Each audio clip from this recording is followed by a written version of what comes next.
নমস্কার, welcome to বায়োপ্রাপ্তি YouTube channel.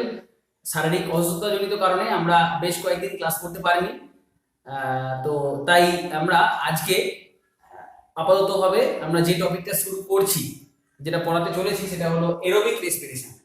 অর্থাৎ দেখো, আমরা রেসপিরেশনের একটা ক্লাস করেছিলাম, ওকে? তো সেই একটা ক্লাসের মধ্যে আমরা কি বর্ণনা করেছিলাম? রেসপিরেশন, হোয়াট ইজ রেসপিরেশন আমরা দেখেছিলাম। আমরা ফটোসিনথেসিস পড়েছিলাম, মনে করে দেখো আমরা এইভাবে লিঙ্ক করে পড়েছিলাম। ফটোসিনথেসিসের ফলে আমরা কি পেয়েছিলাম? গ্লুকোজ পেয়েছিলাম, তাই না? C6H12O6, যেটাকে আমরা বলেছিলাম রেসপিরেটরি সাবস্ট্রেট, যেটাকে আমরা ইউজ করে উইথ দ্য হেল্প অফ আমরা অক্সিডেশন করেছিলাম with the help of oxygen or some oxidated compound, সম্পূর্ণভাবে অথবা পার্টলি অক্সিডেশনের ফলে আমরা বিভিন্ন বাই প্রোডাক্ট পেয়েছিলাম।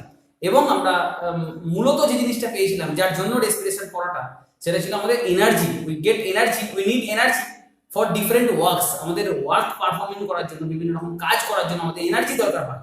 আর সেই এনার্জি আমরা পাই কোথা থেকে? কোন প্রসেসের মাধ্যমে? দ্যাট ইজ রেসপিরেশন, যেটা আমরা আগের ক্লাসে বলেছি। আমরা রেসপিরেশনের জেনারেলাইজ ইকুয়েশন দিয়েছি। আমরা রেসপিরেশনকে বলেছিলাম একটা ক্যাটাবলিক প্রসেস, ওকে? যেখানে প্রশস্ত খাদ্য যেটা আছে, অর্থাৎ in the form of glucose, আমরা বলেছিলাম যে যেটা কার্বোহাইড্রেট জাতীয় খাবার হয়, তাহলে তাকে বলা হয় ফ্লোটিং রেসপিরেশন, ওকে? কার্বোহাইড্রেট আর ফ্যাটের ক্ষেত্রে আমরা ফ্লোটিং বলেছিলাম, আমরা প্রোটিনের ক্ষেত্রে বলেছিলাম প্রোটোপ্লাজমিক রেসপিরেশন। ডিফারেন্ট টাইপসও আমরা দেখিয়েছিলাম। তো আজকে আমরা রেসপিরেশনের একদম মূল একটা টপিক, মানে রেসপিরেশনের টাইপসের প্রধান যে টাইপ, সেটা হলো এরোবিক রেসপিরেশন, যেটা নিয়ে আমরা আলোচনা করতে চলেছি। তো দেখো, হোয়াট ইজ এরোবিক রেসপিরেশন, আমরা আর আলোচনায় সরাসরি প্রবেশ করি। তো what is aerobic respiration? Aerobic respiration কি? As we all know, it is a catabolic process. It is a catabolic process. It is a catabolic process, and also enzymatic process. Enzymatic process by which, যেখানে কি হয় এই প্রসেসে, কি হয়? by which respiratory substrate,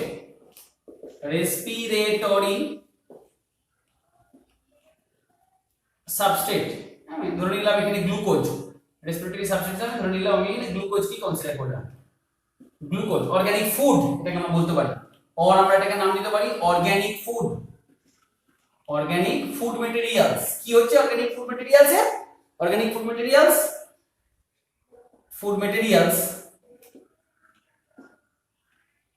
oxidised হচ্ছে, oxidation হচ্ছে, oxidised with the help of molecular O2, অক্সিজেনের সাহায্যে, সরাসরি আণবিক অক্সিজেনের সাহায্যে। আমরা বলেছিলাম রেসপিরেশনের দুটো টাইপস, দেখো, অ্যারোবিক এবং অ্যানারোবিক। অ্যারোবিকে কি হয়? ট্রুলি অক্সিডেশন হয় এবং with the help of direct molecular O2। কার হয় oxidation? Organic food materials, okay? and we get the byproduct, and we get CO2 and H2O, as you all know, এবং আমরা CO2 এবং H2O pi, and the very energy which I get in the form of ATP, and also we get energy in the form of ATP. You all know that.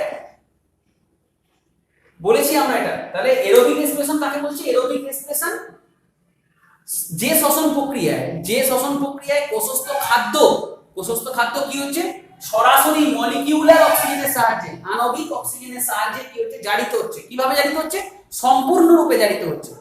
এবং সম্পূর্ণরূপে জারিত হওয়ার পর আমরা কি পাচ্ছি? CO2 এবং H2O পাচ্ছি। দেখো, একটা বৃহত্তর প্রশস্ত যৌগ অর্গানিক ফুড ম্যাটেরিয়াল, সেটা ভেঙে আমরা কি পাচ্ছি? বিভিন্ন ছোট ছোট যৌগ পাচ্ছি, কার্বন ডাই অক্সাইড, জল পাচ্ছি। তাই একে আমরা প্রথমেই বলেছি, এরপরে ড্রাই ওয়েট ডিক্রিজ হয়, তাই একে আমরা বলেছি ক্যাটাবলিক প্রসেস। দেখতে পাচ্ছ, ক্যাটাবলিক প্রসেস বলেছি। এবং এর প্রত্যেকটা স্টেপে এনজাইমস লাগে এই প্রসেস কমপ্লিট হতে, তাই এনজাইমেটিক প্রসেস।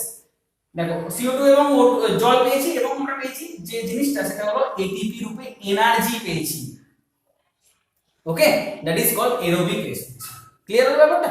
যদিও এই প্রসেসটা বিভিন্ন ধাপে সম্পন্ন হয়। একটা বৃহত্তর কাজ করতে গেলে আমরা কি করি, একটা বৃহত্তর কাজ মানে অনেকগুলো ছোট ছোট কাজের মিশ্রণ। দেখবে এইভাবে পড়াটাকে ভাববে, একটা বৃহত্তর পড়া মানে অনেকগুলো ছোট ছোট পড়ার মিশ্রণ, ভালো লাগবে।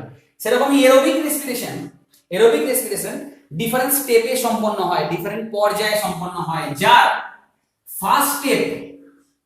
ফার্স্ট পর্যায়ে আজকে আমরা ডিসকাস করব বেশি করে।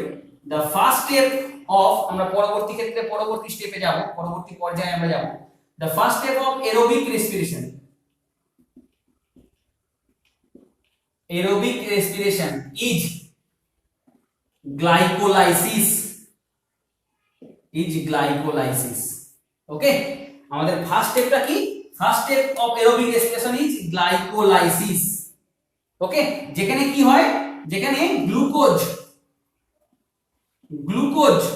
স্প্লিট ইনটু, গ্লুকোজটা ভেঙে যায়, গ্লুকোজ একটা 6 carbon compound, glucose split into pyruvic acid, 2 molecules of pyruvic acid, 2 molecular pyruvic acid তৈরি হয়। ওকে, 2 molecules of pyruvic acid উৎপন্ন হয়। পাইরুভিক অ্যাসিডটা 3 কার্বন যুক্ত যৌগ, দেখো ব্যালেন্স হয়ে গেছে।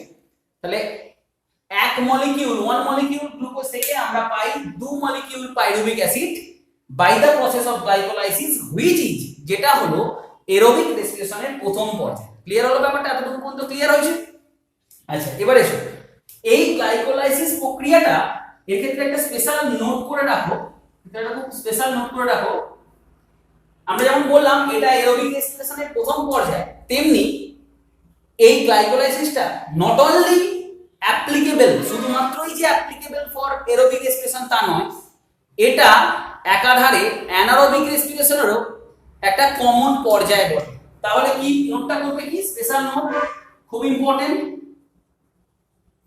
Glycolysis is the common pathway for both aerobic and anaerobic respiration। আমি পুরোটা লিখলাম না, আচ্ছা ঠিক আছে, লিখি both aerobic and anaerobic respiration। তাহলে সবাত এবং অবাত, বাংলায় বললে সবাত এবং অবাত উভয় প্রকার শ্বসনেরই কমন পর্যায়ে আমরা কি পাচ্ছি? গ্লাইকোলাইসিস পাচ্ছি। এটা একটা question, point to be noted. Okay, তাহলে কি বললাম? ক্যাটাবলিক প্রসেস বুঝতে অসুবিধা নেই, এখন পর্যন্ত তখনই পড়েছি, কুইকলি রিভিউ করে দিই। এনজাইমেটিক প্রসেস, প্রত্যেকটা স্টেপে এনজাইম লাগবে, দেখতে পাবে তোমরা। আচ্ছা, রেসপিরেটরি সাবস্ট্রেট, যেটা গ্লুকোজ আমি কার্বোহাইড্রেট রূপে নিয়েছি, যেটাকে অর্গানিক ফুড ম্যাটেরিয়ালস আমরা বলতে পারি। It's may be protein, it's may be fat, it's may be carbohydrate, আমরা এখানে কার্বোহাইড্রেটকে ইউজ করেছি, এবং সেটা কমপ্লিটলি অক্সিডাইজড হচ্ছে with the help of molecular O2 এবং CO2 H2O পাচ্ছি, এন্ড এনার্জি পাচ্ছি in the form of ATP। এই টোটাল প্রসেসটা, এই এরোবিক রেসপিরেশন একটা বৃহত্তর প্রসেস, সেটা বিভিন্ন পার্টে সম্পন্ন হয়, যার ফার্স্ট পার্ট আজকে আমরা ডিসকাস করব মেইনলি। যে ফার্স্ট পার্টটার নাম হলো গ্লাইকোলাইসিস। আমরা বলেছি glycolysis is the very pathway where we get, যে থেকে আমরা কি পেয়ে থাকি, where we get pyruvic acid, 2 molecules of pyruvic acid from 1 molecule of glucose। Clear হয়েছে বিষয়টা? এবং দেখতে পাচ্ছ গ্লাইকোলাইসিস, আমরা একটা ইনফরমেশন লিখেছি, glycolysis is the common pathway for both aerobic and anaerobic respiration. Clear হলো ব্যাপারটা? এরপরে দেখো আমরা গ্লাইকোলাইসিস হেডিং করে রেখেছি, গ্লাইকোলাইসিসের কিছু বেসিক ইনফরমেশন আরো আছে পড়ো। গ্লাইকোলাইসিস এটা একটা বড় পর্যায়, ফার্স্ট পর্যায়ে এরোবিক রেসপিরেশনের এবং কমন পর্যায়ে for both aerobic and anaerobic respiration. Glycolysis total 10 steps বা টোটাল 10 রিঅ্যাকশনস, মনে রাখবে এটা, total 10 steps are in glycolysis. তাহলে গ্লাইকোলাইসিসের কটি পর্যায়, গ্লাইকোলাইসিস কটি ধাপে সম্পন্ন হয়? টোটাল 10 স্টেপস, 10টি ধাপে সম্পন্ন হয়। ওকে, দেখো 10টি ধাপে গ্লাইকোলাইসিস সম্পন্ন হয়। The scientist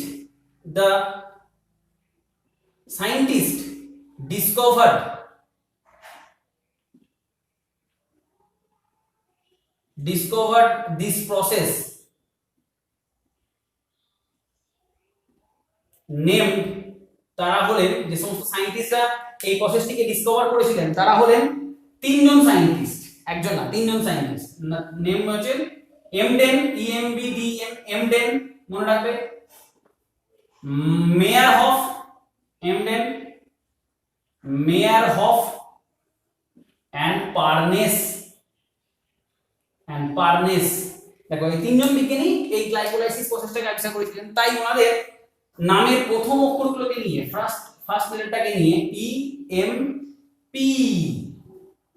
so the scientist discovered the glycolysis process named তারা হলেন Embden, Meyerhof, Parnas, and so we call glycolysis as EMP. Most important question, pathway, EMP pathway বলতে পারি। গ্লাইকোলাইসিসকে আমরা কি বলতে পারি? EMP pathway। তাহলে EMP pathway কার অপর নাম? এগুলো সব কোশ্চেন প্রত্যেকটা অ্যাঙ্গেল থেকে কোশ্চেন আসবে। গ্লাইকোলাইসিসের অজস্র কোশ্চেন আসে, নিটের জন্য ভেরি মাচ ইম্পর্টেন্ট। দেখতে পাবে তখন আমি কোশ্চেন একটা লিখে দেবো, পাশাপাশি যেমন বলে যাচ্ছি সেরকম করেই কোশ্চেনগুলো তোমরা খাতায় লিখে যাবে। This is the style of learning. Okay, EMP পদ বলা হয়। দেখো 10টা স্টেপের মধ্যে মনে রাখবে, এটা একটা ইনফরমেশন, নোট করো এটা। এই যে 10টা স্টেপ বলেছি, first 5 steps is known as preparatory phase। প্রথম 5টা ফেজকে আমরা প্রিপারেটরি ফেজ বলে থাকি, প্রস্তুতিমূলক পর্যায় বলে থাকি। and the latter 5 known as payoff phase। এবং পরবর্তী 5টাকে আমরা কি বলে থাকি? payoff phase, payoff পর্যায়। তাহলে প্রথম 5টাকে আমরা বলে থাকি প্রিপারেটরি ফেজ এবং শেষের 5টাকে আমরা বলে থাকি payoff phase। টোটাল 10 রিঅ্যাকশনস পেয়ে গেলে। ক্লিয়ার হচ্ছে? প্রত্যেকটা ইনফরমেশন বারবার ধরে বলছি। Truly enzymatic process and all the enzymes are found in cytosol or cytoplasm। তাহলে কোষের কোথায় থাকে? কোষের সাইটোপ্লাজমে থাকে সমস্ত এনজাইমস গুলো। তাহলে দেখো এটা এনজাইমেটিক প্রসেস এবং সমস্ত এনজাইম গুলো কোথায় থাকে? সাইটোসল বা সাইটোপ্লাজমে থাকে কোষের। ওকে, ইন সলিউবল ফর্ম, কিভাবে থাকে? দ্রবীভূত অবস্থায় থাকে। তাহলে গ্লাইকোলাইসিস কোথায় ঘটে যদি প্রশ্ন আসে, হোয়ার গ্লাইকোলাইসিস অকার, তখন উত্তর কি দেবে? সাইটোসল, অর এটাকে সাইটোপ্লাজমও বলতে পারে, সাইটোপ্লাজম অফ লিভিং সেল। এটা সজীব কোষের সাইটোপ্লাজমে বিক্রিয়াগুলি ঘটে। কেন ঘটে তার ব্যাখ্যা পেয়ে গেলে দেখো অটোমেটিক্যালি आंसर পেয়ে যাচ্ছ না? কারণ গ্লাইকোলাইসিসের জন্য প্রয়োজনীয় এনজাইমগুলি সাইটোপ্লাজমে, কোষের সাইটোপ্লাজমে দ্রবীভূত অবস্থায় থাকে। দ্যাটস ওয়াই গ্লাইকোলাইসিসটাও কোথায় ঘটে? কোষের সাইটোসলে ঘটে, সাইটোপ্লাজমে ঘটে। ক্লিয়ার হলো? এবার দেখো আমরা গ্লাইকোলাইসিসের ছকটায় আসবো। ওকে, দেখো আমরা গ্লাইকোলাইসিসের ছকটায় আসি। দেখো তাহলে অ্যারোবিক রেসপিরেশন তার প্রথম পর্যায়ে আমরা গ্লাইকোলাইসিস ডিসকাস করছি। এবার আমরা আসি গ্লাইকোলাইসিসের ছকটায়। দেখো আরেকটা ইনফরমেশন লিখে রাখো, আফটার গ্লাইকোলাইসিস আমরা দেখতেই পাবে, আমরা ছকটা কমপ্লিট করে লিখতে হবে। আফটার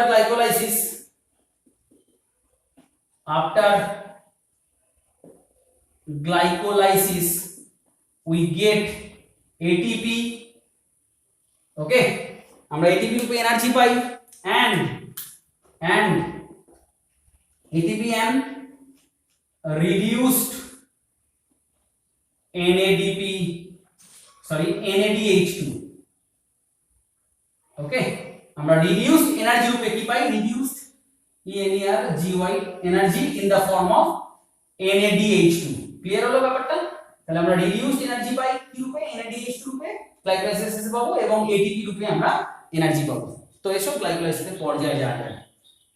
তো গ্লাইকোলাইসিসের ফার্স্ট আমরা শুরু করছি কাকে দিয়ে? The very substrate is known as glucose. এই গ্লুকোজকে দিয়ে আমরা গ্লাইকোলাইসিসের প্রথম পর্যায়ে শুরু করছি। সো সিম্পল, দেখো কত সহজে মনে রাখা যায় এনজাইম গুলো, পাশাপাশি স্টেপ গুলো। এই প্রথম স্টেপটার নাম জানো? এই প্রথম স্টেপটার নাম হলো ফসফোরাইলেশন অফ গ্লুকোজ। কি বললাম? Phosphorylation of glucose. হ্যাঁ, তো দেখো ফসফোরাইলেশন মানে গ্লুকোজকে একটা ফসফেট খাওয়ানো হবে।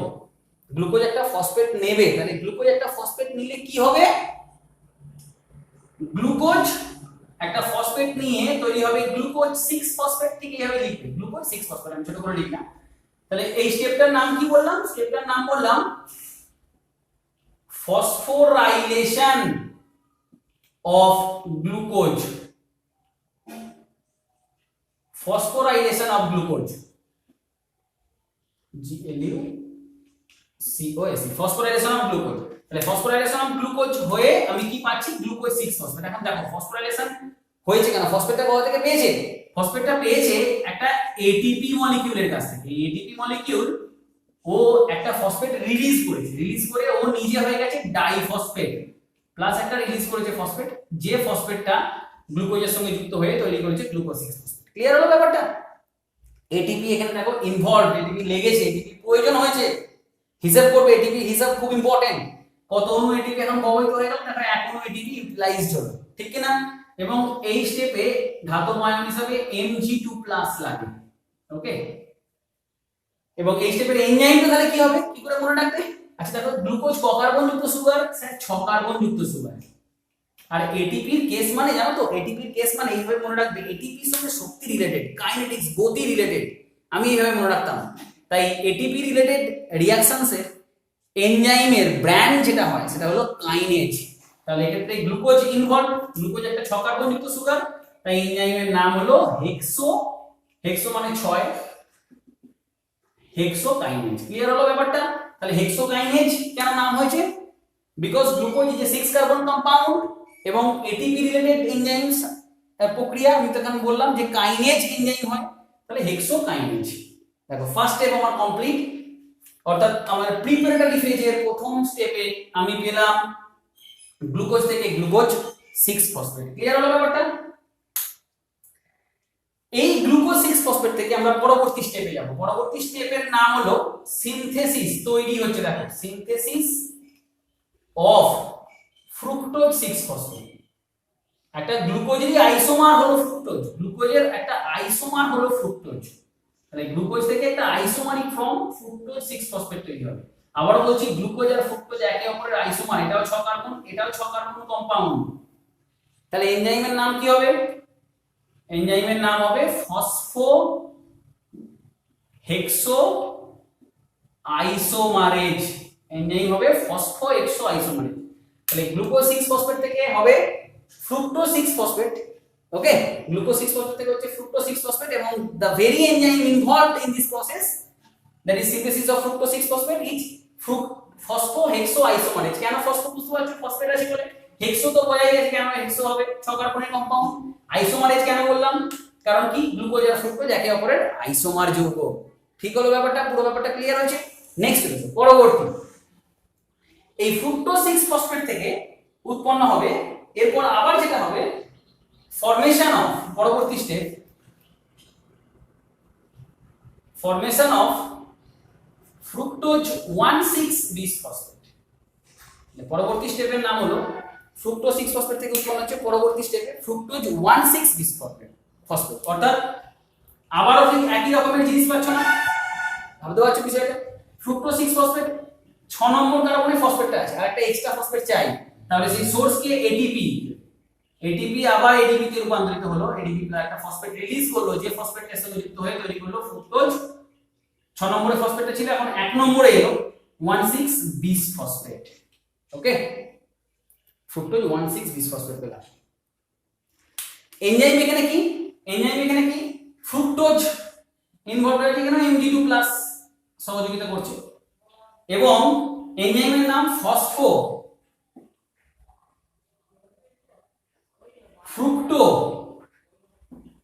fructokinase, the very enzyme involved in this process। বুঝতে পারছো কেন ফসফো? ফসফেট আছে বলে।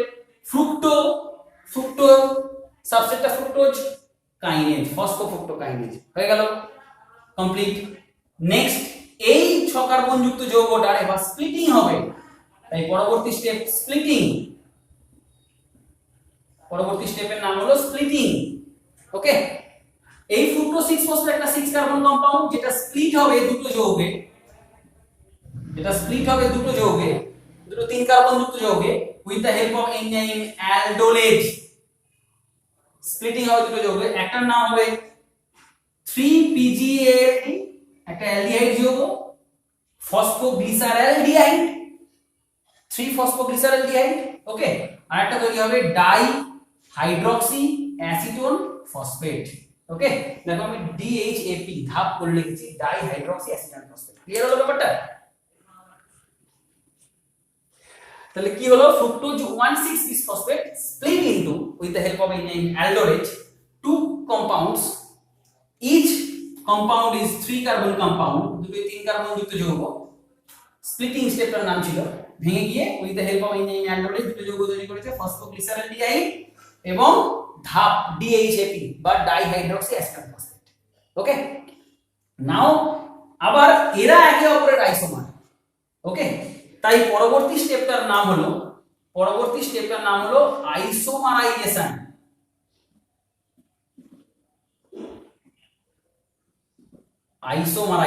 দেখো এই ধাপ কি করে, ডাইহাইড্রক্সি অ্যাসিটোন ফসফেট আবার রূপান্তরিত হয়ে যায় কিসে, 3PGALD তে। এরা একে অপরের আইসোমার, আমি যেরকম বললাম।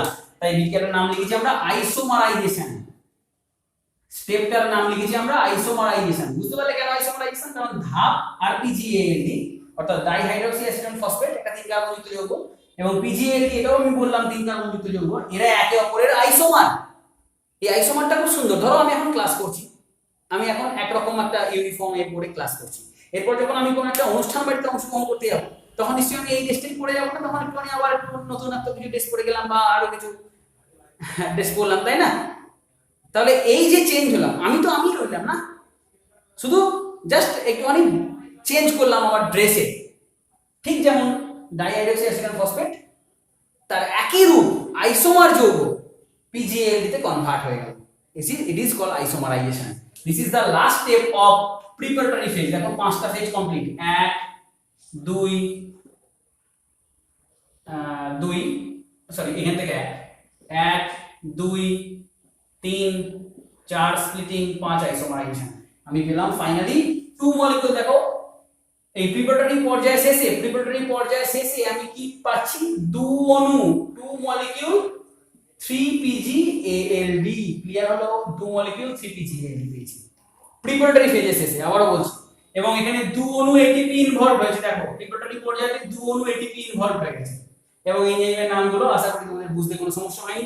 আচ্ছা, এখানে এনজাইমটা আমাদের বলা হয়নি, এটা বুঝতেই পারছো আইসোমার হয়েছে, তাই আইসোমারেজ এনজাইম। এখন কি আইসোমারেজ বলবে? ট্রায়োজ, ট্রায়োজ আইসোমারেজ। এনজাইমের নাম কি? ট্রায়োজ আইসোমারেজ। দেখো এই 2 অণু 3PGALD নিয়ে আমরা এবার চললাম পরবর্তী ফেজ, যার নাম পে অফ ফেজ। গ্লাইকোলাইসিসের পরবর্তী পর্যায়ে তার নাম পে অফ ফেজ।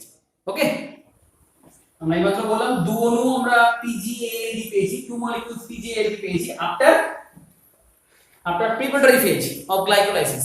সেই 2 অণু PGALD কে নিয়ে আমরা এখন আপাতত একটা লিখলাম 3PGALD। তোমরা এখানেই পুরো স্টেপটা কমপ্লিট করবে। আমার যেহেতু বোর্ডে একটু জায়গাটা শর্ট আছে সেহেতু আমি এখানে মুভ করলাম পে অফ ফেজটা।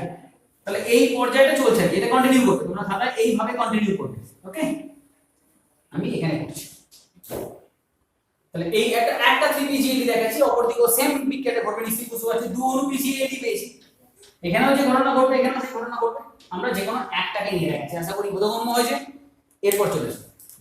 তো নাও এই 3PGALD এটা 3 কার্বন কম্পাউন্ড। এই 3PGALD টা কি হয়, 3PGALD টা থেকে আমাদের পে অফ পর্যায়ে ফার্স্ট স্টার্ট হচ্ছে। এটা এই পে অফ পর্যায়ের প্রথম স্টেপটার নাম হলো অক্সিডেশন। খুব মূল্যবান step, oxidation and phosphorylation. Oxidation and phosphorylation, clear হলো বিষয়টা? তাহলে এই স্টেপটার নাম আমরা কি দিলাম? Oxidation and phosphorylation. অক্সিডেশনটা ফার্স্ট বোঝাই। অক্সিডেশন দেখো, অক্সিডেশন মানে জারণ। তো একটা অ্যালডিহাইড যৌগের জারণ ঘটলে কি উৎপন্ন হয়? অ্যাসিড যৌগ উৎপন্ন হয়। ওকে, তো এখানে 3 ফসফোগ্লিসারঅ্যালডিহাইড অ্যালডিহাইড যৌগ জারিত হয়ে তৈরি করবে অ্যাসিড যৌগ, যার নাম হবে phosphoglyceric acid, PGA, phosphoglyceric acid. আমি তার আগে এখনো কিছু লিখিনি, আগে এখনো ঘটনা আছে, বলছি আমরা আসছি।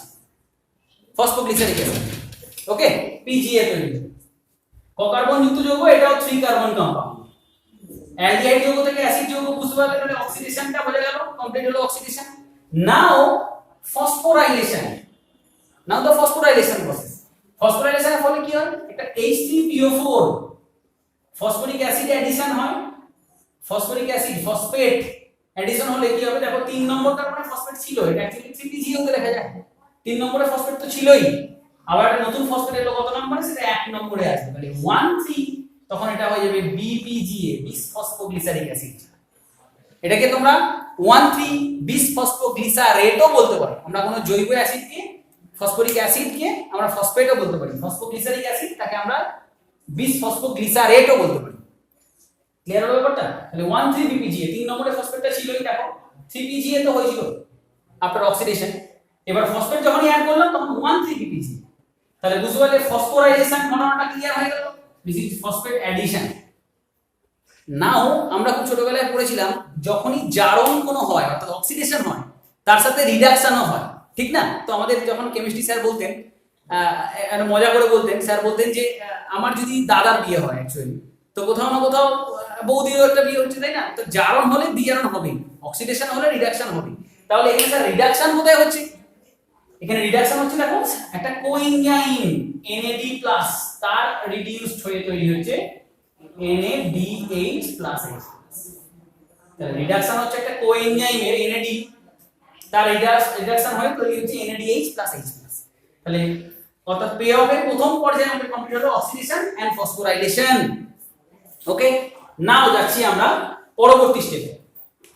পরবর্তী স্টেপটার নাম খুব ইম্পর্টেন্ট স্টেপ, পরবর্তী স্টেপ, সেকেন্ড স্টেপ। পরবর্তী স্টেপটার নাম হলো substrate level, substrate level phosphorylation. Phosphorylation দেখো খুব ইম্পর্টেন্ট একটা step, substrate level phosphorylation. Phosphorylation আবার নিশ্চয়ই ফসফেট অ্যাডিশন হওয়ার কিছু গল্প পাবে, দেখো কি পাচ্ছ। এই 1 3 BPGA থেকে উৎপন্ন হয় 7 নম্বর রিঅ্যাকশন, আমরা করছি এটা 6 নম্বর, এটা হয়ে গেল, এটা 7 নম্বর রিঅ্যাকশন, 10টা স্টেপ আছে আর হয়ে এসেছে আমাদের। 1 3 BPGA থেকে উৎপন্ন হয় 3PGA, 3 ফসফোগ্লিসারিক অ্যাসিড। অর্থাৎ একটা ফসফেট বেরিয়ে গেছে, যে ফসফেটটা অ্যাড হয়েছে কার সাথে, ADP এর সঙ্গে যুক্ত হয়েছে। এই ফসফেটটা ADP এর সঙ্গে যুক্ত হয়ে তৈরি করেছে ATP, অর্থাৎ direct synthesis of ATP takes place here in these reactions. Direct, আবার বলছি, in this reaction by the formation of 1 3 BPGA to 3PGA, by the formation of 3PGA from 1 3 BPGA, direct synthesis of ATP takes place, direct synthesis of ATP takes place, so that we call this step as substrate level phosphorylation. The most important question which frequently asked in different exam, ওকে, তোমাকে স্টেপটা নাম দিয়ে দিল, এই স্টেপটা বলে দিল, this is showing a oxidation reaction, a substrate level phosphorylation, option C reduction reaction, something else এরকম দিল, তখন তুমি কি বলবে, একটা সাবস্ট্রেট লেভেল ফসফোরাইলেশন, এখানে ডাইরেক্ট এটিপি উৎপন্ন হয়। ক্লিয়ার হলো ব্যাপারটা? 7 নম্বর স্টেপ কমপ্লিট। এসো 8 নম্বর স্টেপে। 8 নম্বর স্টেপ কি হয়? 8 নম্বর স্টেপ হলো, অর্থাৎ পেঅফের 3 নম্বর স্টেপ, আইসোমারাইজেশন।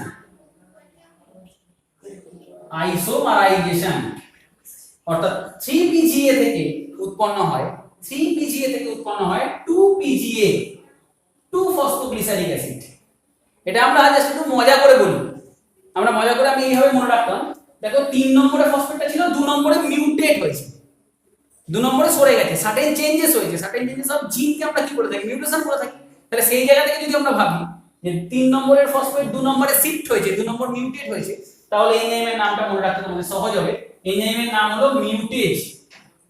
সরি, আমরা আগের এনজাইমগুলোর নাম বলতে ভুলে গেছি। NADH এর কেস মানেই মনে রাখবে এনজাইম হবে ডিহাইড্রোজিনেজ,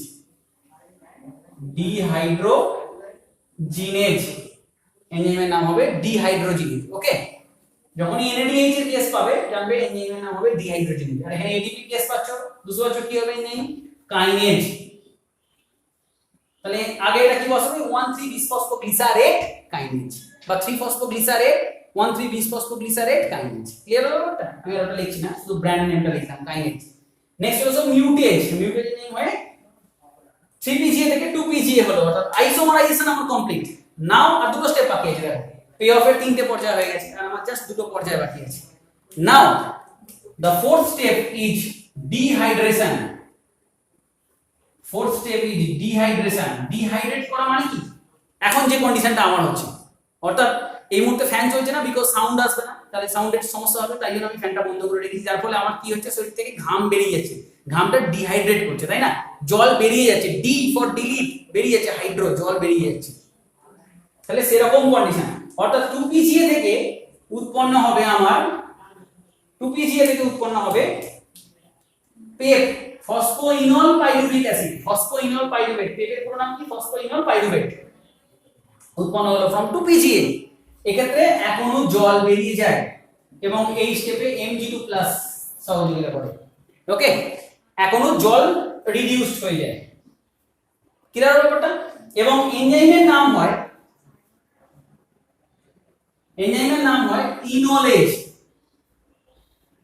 এনজাইমের নাম, এনজাইম যেটা ইনভলভ থাকে সেটা হচ্ছে ইনোলেজ। ফসফোইনল পাইরুভিক অ্যাসিড হতে মনে রাখবে, ইনোলেজ এনজাইমের নাম। দেখো আমরা 4টে স্টেপ কমপ্লিট করে ফেলেছি। Now the final step. Okay, now the final step of payoff phase and also the final step of glycolysis, formation of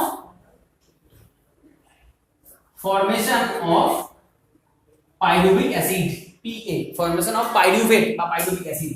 the phosphoenol pyruvic acid থেকে উৎপন্ন হবে pyruvic acid।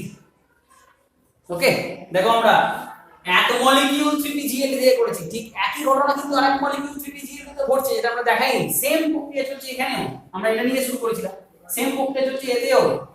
তাহলে এখানে যদি এখনো পাইরুভিক অ্যাসিড পাই, এর শেষে কি পাচ্ছি আমরা?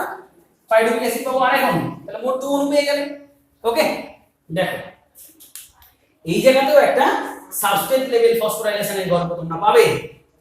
এই জায়গাতেও ADP প্লাস PI যুক্ত হয়ে তৈরি হবে ATP, এখানেও synthesis of ATP পাচ্ছ directly. This is also called substrate level of phosphorylation. Okay, এটাও তুমি বলতে পারো substrate level phosphorylation। ক্লিয়ার হলো? এবং ATP পাচ্ছি। এই জায়গাতেও এনজাইমের নাম কি হবে তাহলে? PEP kinase, phosphoenolpyruvate kinase. দেখো শেষ হলো আমাদের গ্লাইকোলাইসিসের 10টি পর্যায়, আমরা দুটো ভাগে ভাগ করেছি। This is the preparatory phase, first 5 phase, যেখানে আমরা 2 মলিকিউল 3PGA পেয়েছি, এবং পরবর্তী ফেজ চলে এসেছি আমরা, হ্যাঁ, সেকেন্ড পে অফ পর্যায়ে। পে অফ পর্যায়ে আমরা শুরু করেছিলাম 3PGA দিয়ে 3 কার্বন যুক্ত যৌগ, সেই পরপর 3 কার্বন যুক্ত হয়ে আমরা শেষমেশ পেয়েছি পাইরুভিক অ্যাসিড। এখানে এক মলিকিউল, আবার এখানে এক মলিকিউল, সুতরাং 2 মলিকিউল পাইরুভিক অ্যাসিড পেয়ে গেলে। ফাইনালি দেখো এটা তুমি ফাইনাল গ্লাইকোলাইসিস শেষে তুমি কি কি পাচ্ছ? ফাইনালি তুমি গ্লাইকোলাইসিস শেষে কি কি পেলে? গ্লাইকোম ছোট ছোট লিখলাম, 2 মলিকিউল পাইরুভিক অ্যাসিড পেলে। আমরা আগেই বলেছিলাম ফ্রম 1 মলিকিউল গ্লুকোজ কোথা থেকে পেয়েছো? 1 মলিকিউল গ্লুকোজ থেকে পেয়েছো। দেখো প্রিপারেটরি ফেজে আমার তো অণু ATP ইনভলভ হয়েছিল 2 অণু। ক্লিয়ার হয়েছে ব্যাপারটা? তাহলে ইউটিলাইজড হয়েছে, ইউটিলাইজড ATP 2 মলিকিউল। ক্লিয়ার হলো? বুঝতে অসুবিধা হচ্ছে কারো? আশা করি না। 2 মলিকিউল ইউটিলাইজড হয়েছে, দেখতে পাচ্ছ তোমাদের বোর্ডে আছে 2 মলিকিউল ইউটিলাইজড। ওকে, আর দেখো পে অফ পর্যায়ে আমার কত অণু ATP উৎপন্ন হয়েছে? এখানে এক অণু, এখানে এক অণু, এবং যেহেতু এটা আরেকটা মলিকিউলের ক্ষেত্রেও আছে, তাহলে মোট এখানে 2 অণু যদি হয়, তাহলে আরেক 3PGA থেকে যখন পাইরুভিক অ্যাসিড উৎপন্ন হবে, সেখানেও 2 অণু ATP উৎপন্ন হবে, তাহলে 4 অণু ATP পাচ্ছ উৎপন্ন হয়েছে। প্রোডিউসড ATP কত মলিকিউল? 4 মলিকিউল। তাহলে তুমি দেখো 2 মলিকিউল ATP এমনি পেয়েই গেলে। ওকে, গেইন করলে 2 মলিকিউল ATP, এই তো নাকি ইউটিলাইজ হয়েছে 2 মলিকিউল, উৎপন্ন হচ্ছে 4 মলিকিউল, তাহলে গেইন করলে কতটা? 2 মলিকিউল ATP। এছাড়া আর কি গেইন করেছো বলো তো? এছাড়া গেইন করেছো দেখো 2 মলিকিউল NADH2। দেখো NADH2 কোথায় পেয়েছো? এই যেখানে তোমার অক্সিডেশন আর ফসফোরাইলেশন ঘটেছিল, এখানে 1 মলিকিউল NADH2 মানে আরেকটা ক্ষেত্রে, বুঝতে পারছো ব্যাপারটা? তাহলে 2 মলিকিউল NADH2 পেয়েছো। তুমি এখানে নোট করে রাখো, সায়েন্টিস্ট আর সে দ্যাট, মানে বিজ্ঞানীরা বলেছেন, আমরা দেখাবো এটা টার্মিনাল অক্সিডেশন যখন করাবো, এক মলিকিউল NADH2 থেকে 3 মলিকিউল ATP পাওয়া যায়। এক মলিকিউল NADH2 থেকে 3 মলিকিউল ATP পাওয়া যায়। সুতরাং 2 অণু থেকে কত অণু পাবে? 6 মলিকিউল ATP পাবে। আবার বলছি, from 1 molecule NADH2 we get 3 molecules ATP। ওকে, যদিও এটা পুরনো আধুনিক হিসাবে একটু কন্ট্রাডিক্টরি ব্যাপার আছে, আমরা যেটা পরে আলোচনা করব। তাহলে 2 মলিকিউল থেকে 6 অণু ATP পাবে, ঠিক কি না? তাহলে 2 মলিকিউল থেকে 6 অণু ATP পাচ্ছ, 6 মলিকিউল ATP। আলটিমেট গ্লাইকোলাইসিস শেষে আমরা নেট গেইন অফ ATP কত অণু? 8 মলিকিউল ATP পাচ্ছি। 6 আর 2 যোগ করে দাও, 8 মলিকিউল ATP পাচ্ছি। নেট গেইন প্রোডাক্ট কত অণু হলো? 8 মলিকিউল আমরা ATP পেলাম। ক্লিয়ার হলো ব্যাপারটা? 4 অণু তৈরি হয়েছে, 2 অণু লেগেছে, তাহলে মোট 2 অণু তখনই গেইন করেছিলাম, প্লাস আমার 2 অণু NADH2 তৈরি হয়েছিল, সেই 2 অণু NADH2 এর এক অণু থেকে আমরা 3 অণু ATP পাই, তাহলে 2 অণু থেকে 6 অণু পাবো, 6 দিয়ে মোট 8 অণু। এইগুলো টোটাল গ্লাইকোলাইসিস। তাহলে দ্রুত যদি আমরা কোশ্চেনগুলো একটু আলোচনা করে দিই, গ্লাইকোলাইসিস হচ্ছে common phase for both aerobic and anaerobic respiration. Total 10টা স্টেপ আছে। 10টা স্টেপের মধ্যে প্রথম 5টাকে বলা হয় প্রিপারেটরি ফেজ, লাস্ট 5টাকে বলা হয় pay off phase. Preparatory phase শেষে আমরা 2 মলিকিউল 3PGLD পাই। ক্লিয়ার হলো ব্যাপারটা? পে অফ ফেজে আমরা কি পাই? এবং প্রিপারেটরি ফেজে 2 অণু ATP ইউটিলাইজড হয়েছে, আমরা দেখিয়েছি এখানে। পে অফ ফেজ চলে যাও, প্রত্যেকটা স্টেপ থেকে কোশ্চেন আসে, প্রত্যেকটা স্টেপ থেকে কোশ্চেন আসে, এবং প্রত্যেকটা স্টেপের নাম আমি ক্লিয়ারলি লিখে দিয়েছি তোমাদের। ওকে, তো পে অফ ফেজে আমরা পেয়েছি, পে অফ ফেজে ফ্রম এক মলিকিউল 3PGLD থেকে আমরা পেয়েছি 1 মলিকিউল পাইরুভিক অ্যাসিড।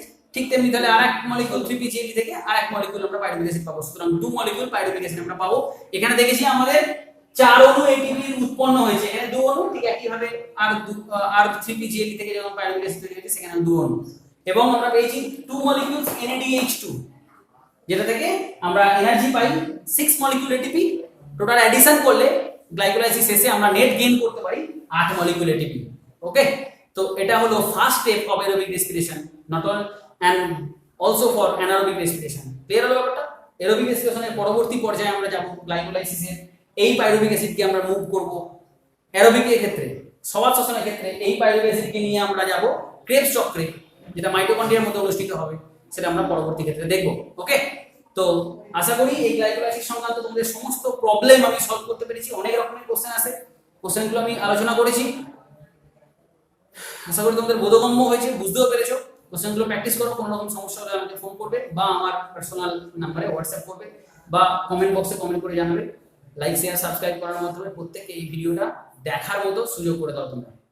ভালো থেকো, থ্যাংক ইউ ভেরি মাচ।